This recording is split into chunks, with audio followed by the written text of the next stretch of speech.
का एक प्रसंग है होता है और अन्य होते हैं वे कामज होते हैं।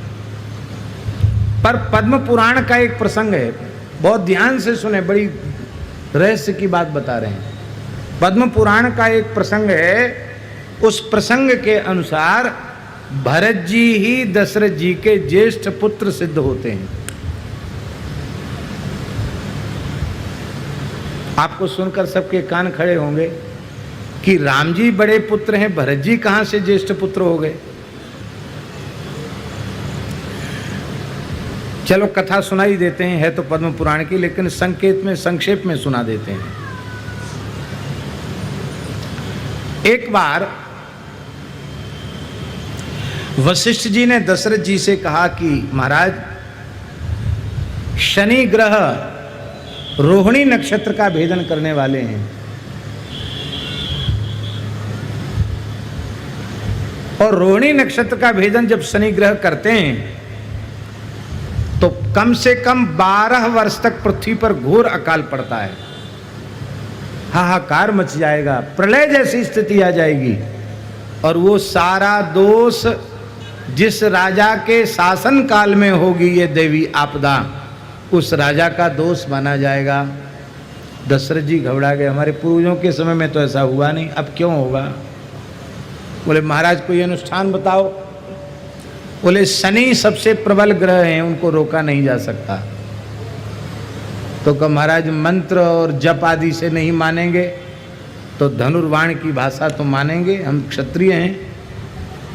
तो कवच धारण करके दशरथ जी रथ में विराजमान हुए और सूर्यमंडल का भी भेदन करके ऊपर जो शनि का क्षेत्र है, शनि ग्रह के निकट पहुंच गए। दशों दिशाओं में उनका रथ जाता है, आकाश पाताल दिशा विदिशा सब ओर जाता है, ऊपर चला गया रथ। और उन्होंने सूर्य पुत्र शनि को ललकारा और युद्ध करना आरंभ किया शनि से। शनि ग्रह के नेत्र नीचे रहते हैं, वो नेत्र से देखते नहीं हैं, उनका नाम है अधोदृष्टे, अधोदृष्टि, नीचे नजर रहती है, क्योंकि उनकी नजर किसी पर पड़ेगी वो भस्म हो जाएगा। दशरथ जी के दिव्य अस्त्र शस्त्र शनि मंडल में जाकर विनष्ट होने लगे, जल जाते थे, नष्ट हो जाते थे।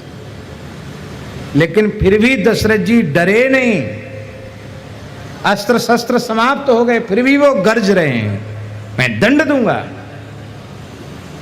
तब सूर्य पुत्र शनि ने थोड़ी सी ऐसी दृष्टि की, जैसे ही दृष्टि की कि तत्काल दशरथ जी का रथ घोड़े सब जल गए और वे आकाश से नीचे अधर में गिरने लगे। उसी समय गृद्धराज जटायु जी आकाश में थे, ये सूर्यवंश का नरेश गिर रहा है, उन्होंने अपनी पीठ पर लिया और कहा महाराज आप मेरे मित्र हैं, मैं आपको अपना मित्र मानता हूँ, देवताओं से युद्ध नहीं किया जाता है, उनकी स्तुति प्रार्थना की जाती है। तब आपने 8 श्लोकों में शनि की स्तुति की। पद्म पुराणोक्त दशरथ कृत शनि स्तोत्र बहुत प्रभावशाली है। नमक कृष्णाय नीलाय शीतकंठ निभाय च, नमक कालाग्नि रूपाय कृतांताय च वै नमः, नमो निर्मांस देहाय दीर्घस्मश्रुजटाय च, नमो विशाल नेत्राय शुष्कोदर भयाकृते, इत्यादि प्रकार से 8 श्लोक हैं, बड़ा प्रभावशाली स्तोत्र है। शनि प्रसन्न हो गए, बोले महाराज वरदान मांगो। बोले बस वरदान यही है कि चाहे जितना भयंकर समय आ जाए आप रोहिणी नक्षत्र का भेदन न करें, नहीं तो ये प्रजा सब जल जाएगी। कहा ठीक है, और दूसरा वरदान में मैं अपनी ओर से देता हूँ, तुम्हारे द्वारा कई स्तुति किए गए इस स्तोत्र का जो दशरथ कृत शनि स्तोत्र का पाठ करेगा, मैं अपना दुष्ट प्रभाव उसके ऊपर कभी नहीं छोड़ूंगा, मैं उसके सर्वदा अनुकूल रहूंगा। 8 श्लोक हैं, बहुत सरल है, केवल 8 श्लोक नित्य पढ़ लो तो शनि ग्रह का कभी दुष्प्रभाव नहीं होगा। तो इस पक्षी राज ने हमारे प्राण बचाए हैं। तो हमको कुछ न कुछ देना चाहिए, नहीं तो हम कृतज्ञ माने जाएंगे, हमें इसके प्रति कृतज्ञ होना चाहिए।